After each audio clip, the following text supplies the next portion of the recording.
Good morning. ഞാൻ doctor B Jayaprakash. ഇന്ന് നമ്മൾ ചിന്തിക്കുന്ന വിഷയം മറ്റൊരാളുടെ സ്വഭാവത്തെ എങ്ങനെ നമുക്ക് വിലയിരുത്താം. അത് സ്ഥായിയായിട്ടുള്ള ഭാവമല്ലല്ലോ. പലപ്പോഴും നാം എങ്ങനെയൊക്കെ നല്ല രീതിയിൽ പെരുമാറിയാലും മറ്റുള്ളവർ നമ്മളോട് എന്തേ ഇങ്ങനെ പെരുമാറുന്നു, അതിനെന്താണ് കാരണം, അല്ലെങ്കിൽ എൻ്റെ തന്നെ സ്വഭാവം എന്തേ ഇങ്ങനെ പലപ്പോഴും മാറി പോകുന്നു എന്ന് ഒരുപാട് ആൾക്കാർ ചോദിക്കാറുണ്ട്. അതിനുള്ള ചില സന്ദേശമാണ് ഇന്ന് നമ്മൾ ചർച്ച ചെയ്യുന്നത്. സംഭവം ഇത്രയേ ഉള്ളൂ. നമുക്കെല്ലാം സ്ഥായിയായൊരു സ്വഭാവം ഉണ്ട്. അത് കടന്നുകൂടുന്നത് നമ്മുടെ പോലും നിയന്ത്രണത്തിലല്ലാത്ത കാലഘട്ടത്തിലും എത്തിയിട്ടുണ്ടാകാം ഓരോ ക്യാരക്ടേഴ്സും.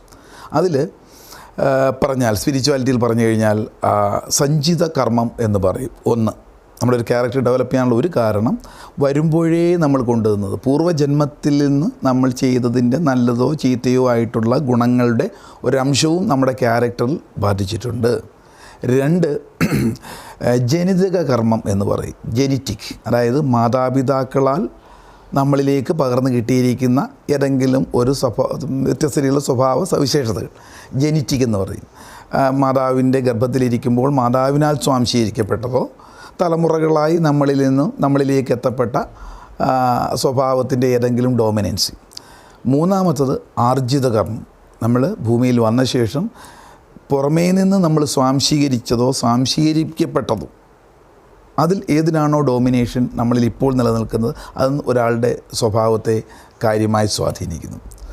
ഈ മൂന്ന് ഏരിയകളിലൂടെയാണ് ഒരു വ്യക്തിയുടെ സ്ഥായിയായിട്ടുള്ള സ്വഭാവം പ്രീ ഡോമിനൻ്റായിട്ട് ഏതാണോ അതാണ് പ്രസൻ്റായിട്ടുള്ള നിങ്ങളുടെ ക്യാരക്ടർ. പ്രീ ഡോമിനൻസ്, അതായത് ഏറ്റവും ശക്തമായ നിലനിൽക്കുന്ന നല്ലതോ ചീത്തയോ ആയിട്ടുള്ള. ചിലർക്ക് എപ്പോഴും ഒരു ആത്മവിശ്വാസമില്ലാത്ത ഒരു ചിന്താഗതിയുള്ളവരുണ്ടാകും. അതായിരിക്കും പ്രീ ഡോമിനൻസി. അത് കടന്നു വന്നതും ഒന്നില്ലെങ്കിൽ വരുമ്പോഴേ കൊണ്ടുവന്നതിൻ്റെ ആകാം, ജനിതകമാകാം, അല്ലെങ്കിൽ ആർജിത കാലഘട്ടത്തിലാകാം. ചിലപ്പോൾ വരുമ്പോഴേ നല്ല സ്ട്രോങ് ആയിട്ടുള്ള മൈൻഡ് ആയിരിക്കാം. പക്ഷേ ഇപ്പോഴുള്ള ജീവിത കാലഘട്ടത്തിൽ, സമകാല ജീവിതഘട്ടത്തിൽ ആർജിക്കപ്പെട്ടതോ നിങ്ങളെ ചിലപ്പോൾ ഒരുപക്ഷെ ആത്മവിശ്വാസമില്ലാത്ത ആളായിട്ട് മാറ്റിയിരിക്കാം. ഏതായാലും ഇതിനൊക്കെ ഒരു പരിഹാരം വേണ്ടേ? പരിഹാരം ഒന്നേ ഉള്ളൂ. ഇത് തിരിച്ചറിയുക. ഇപ്പോഴുള്ള നിങ്ങളുടെ അല്ലെങ്കിൽ നിങ്ങൾ നിരീക്ഷിക്കുന്ന മറ്റു വ്യക്തികളുടെ പ്രീ ഡോമിനൻസ് ആയിട്ടുള്ള സ്വഭാവം എന്താണോ? ദേഷ്യമാണോ, എല്ലാവരെയും കുറ്റപ്പെടുത്തലാണോ, അതോ സങ്കടമാണോ, സന്തോഷമാണോ, ഇത് ഏതാണോ എന്ന് നമ്മൾ തിരിച്ചറിഞ്ഞ് അതിനെ ബാലൻസ് ചെയ്യണമെങ്കിൽ ഒരൊറ്റ കാറ്റലിക്സേ ഉള്ളൂ, ഒരു ചേരുവ മാത്രമേ ഉള്ളൂ. അതിന് സ്പിരിച്വൽ കോഷൻ വളർത്തുക. സ്പിരിച്വാലിറ്റി, ആത്മീയ തത്വത്തെ ശരിയായി മനസ്സിലാക്കി കഴിഞ്ഞാൽ തീർച്ചയായിട്ടും ഏത് വൈകല്യമുള്ള വ്യക്തികളുടെയും സ്വഭാവ വൈകല്യമുള്ള വ്യക്തിയെയും അതിനെ നമുക്ക് ബാലൻസ് ചെയ്യാൻ പറ്റും ഈ ജീവിക്കുന്ന കാലഘട്ടത്തിൽ. അപ്പം നമ്മുടേതല്ലാത്ത കാരണത്താൽ നമ്മളിലുണ്ടായ സ്വഭാവ സവിശേഷതകൾ നമ്മളിലോ മറ്റുള്ളവരിലോ ഉണ്ടായിട്ടുണ്ടെങ്കിൽ ഓരോരുത്തരുടെ പെരുമാറ്റം അസഹനീയമെങ്കിൽ മാറണമെങ്കിൽ അവർ വിചാരിക്കണം. ഏത് കാറ്റലിക്സ് ഡെവലപ്പ് ചെയ്ത് കഴിഞ്ഞാൽ ആത്മീയത എന്ന് പറയുന്ന ശരിയായ മനസ്സിൻ്റെ പ്രവർത്തനം മനസ്സിലാക്കി അതിനെ പരിപോഷിപ്പിച്ചാൽ കഴിഞ്ഞ കാലങ്ങളിലുണ്ടായിട്ടുള്ള ഏത് സ്വഭാവ വൈകല്യത്തെയും നമുക്ക് നല്ല രീതിയിൽ കൂട്ടിക്കൊണ്ടുവരുവാനായിട്ട് സാധിക്കും.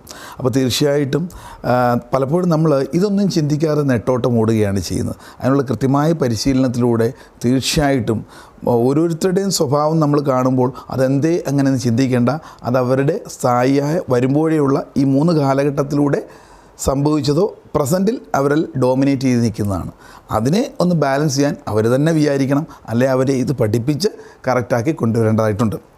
നമ്മളിത് മനസ്സിലാക്കിയാലോ, നമ്മളിത് പരിശീലിക്കുക. അപ്പോൾ തീർച്ചയായിട്ടും നമ്മുടെ സ്വഭാവത്തെയും ശരിയായ ദിശയിലേക്ക് നമുക്ക് നയിക്കുവാനായിട്ട് സാധിക്കും, യാതൊരു സംശയമില്ല. ഇതിനൊക്കെ കൃത്യമായ പരിശീലനങ്ങളും കാര്യങ്ങളുമുണ്ട്. എന്തും പരിശീലനത്തിലൂടെയല്ലേ നേടുക.